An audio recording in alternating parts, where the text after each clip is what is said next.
Hallo zusammen, heute möchte ich euch mal wieder etwas über den Yamaha MOD-X erzählen.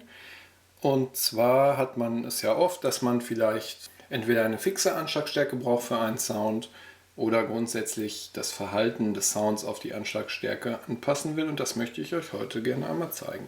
Dafür gehe ich als erstes in den Performance Mode und habe hier eine Performance, die heißt einfach nur Vorlage, und da ist ein Klaviersound drin.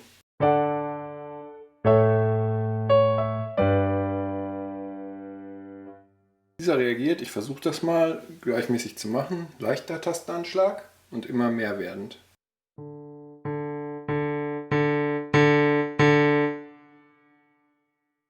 Das können wir jetzt verändern, indem wir in den Sound gehen und ihn editieren, und hier auf dieser Seite mit diesen beiden Werten können wir das Verhalten einstellen. Wir sehen jetzt hier eine lineare Gerade, das heißt, dass die Anschlagstärke von 1 bis 127 den Sound von 1 bis 127 beeinflusst. Jetzt können wir zum Beispiel das Offset verändern, und schon sieht man an der Linie, wir stellen das Offset jetzt mal nach oben, dass sich das Verhalten ändert. Das heißt, bei einem leichten Anschlag, hier sieht man den Abstand, wenn ich leicht anschlage, hier vorne ertönt schon ein relativ hoher lauter Sound. Also auf der X-Achse ist die Anschlagstärke, auf der Y-Achse ist die Lautstärke.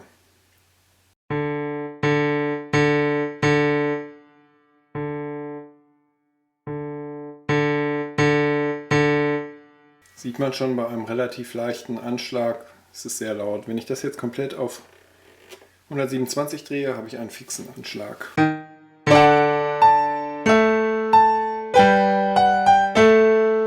Sinn oder Unsinn, kann man drüber streiten. Wenn wir das jetzt unter die 64 machen, was linear gleichmäßig bedeutet,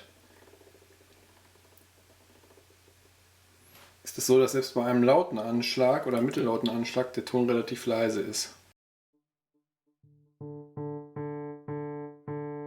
Also da muss ich schon sehr fest drauf drücken, anschlagen, damit ein Ton kommt.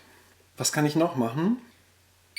Über die Tiefe kann ich den Winkel beeinflussen, zusätzlich zum Offset.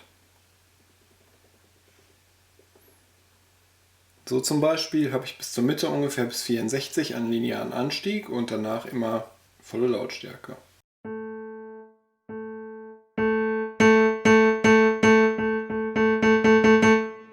Das kann ich natürlich auch in die andere Richtung machen, wodurch die Linie abflacht und ich nicht mehr die volle Lautstärke erreiche. Wenn ich einen fixen Wert haben möchte, drehe ich die Velocity Depth auf 0 und kann jetzt mit dem Offset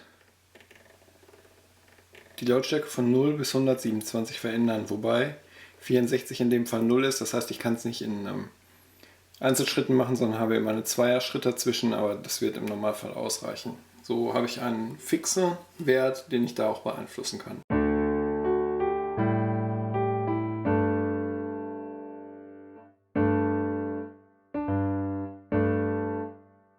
Drehen das Ganze jetzt mal wieder auf einen sinnvollen Wert, nämlich auf 64, 64, was gleichmäßige Anschlagstärke heißt. Wir sehen hier, dass wir uns im Common-Bereich befinden, das heißt, das gilt jetzt für den ganzen Einzelsound. Es gibt aber auch die Möglichkeit, und zwar, wenn wir in den Utility-Mode gehen, die Velocity-Kurve grundsätzlich anzupassen. Das heißt, für alles, was ich spiele, ändere ich jetzt hier die Einstellung. Wir sehen jetzt hier eine Soft-Kurve.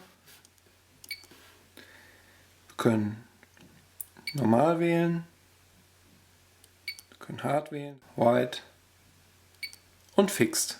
Und dann können wir hier die Velocity auch einstellen, wenn ich das für die Gesamtperformance machen möchte. So, ich habe mir Soft ausgesucht, weil das für mich ganz gut funktioniert hat. So viel dazu. Eigentlich ganz einfach, sehr hilfreich.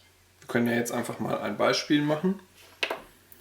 Und zwar haben wir jetzt hier unseren Piano-Sound. Und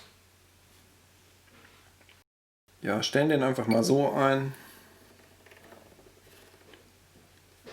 so rum ein. Dann wählen wir noch ein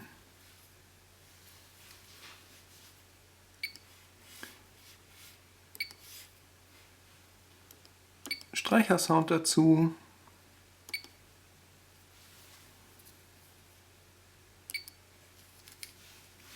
Und jetzt haben wir hier schon, das Piano hat einen anderen Anschlagswert als der Streicher. Leicht. Um das mal ganz deutlich zu machen, würde ich hier das Piano auf einen fixen Wert setzen.